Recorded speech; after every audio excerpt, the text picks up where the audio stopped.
Les rapporteurs de la Chambre basse du Parlement, Jacques Joly, sensibilisent les jeunes parlementaires sur la résolution 2773 du Conseil de sécurité des Nations Unies et le mécanisme mis en place pour la protection des populations civiles dans les zones de conflit. Suivez. Le porte-parole de la Chambre basse du Parlement, le professeur Jacques Joly Sengekeli, a pris part active à l'atelier de sensibilisation et d'information sur la résolution 2673 du Conseil de sécurité des Nations Unies et le mécanisme mis en place pour la protection des populations civiles dans les zones de conflit.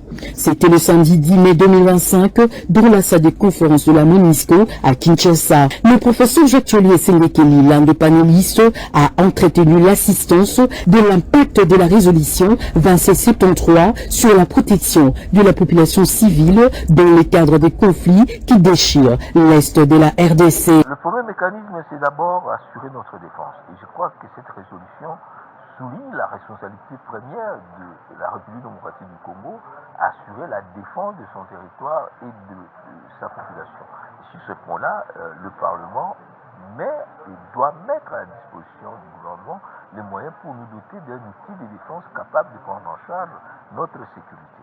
Ensuite, nous devons mettre une gouvernance qui puisse créer le bien vivre ensemble pour que nous ne soyons pas l'objet de ces attaques. Et sur ce point, le jeune, et partant toute la population, nous devons faire attention aux manipulations telles que, voilà, nous avons des problèmes de gouvernance interne. Non, nous sommes allés aux élections, il y a un président qui a gagné les élections avec 73%, il y a un parlement, donc nous n'avons pas de problème de crise institutionnelle. Nous avons une agression armée.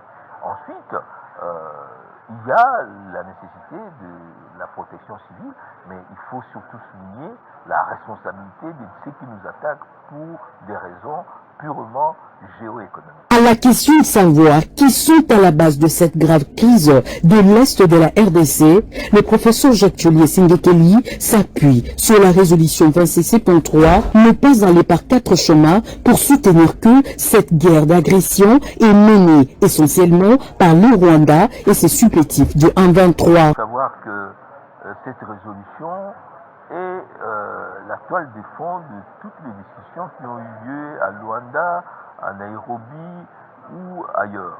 Donc la première phase est là, il faut signer le traité de paix, mais la résolution est claire, l'M23 et les Rwandais doivent quitter Goma, notamment l'aéroport de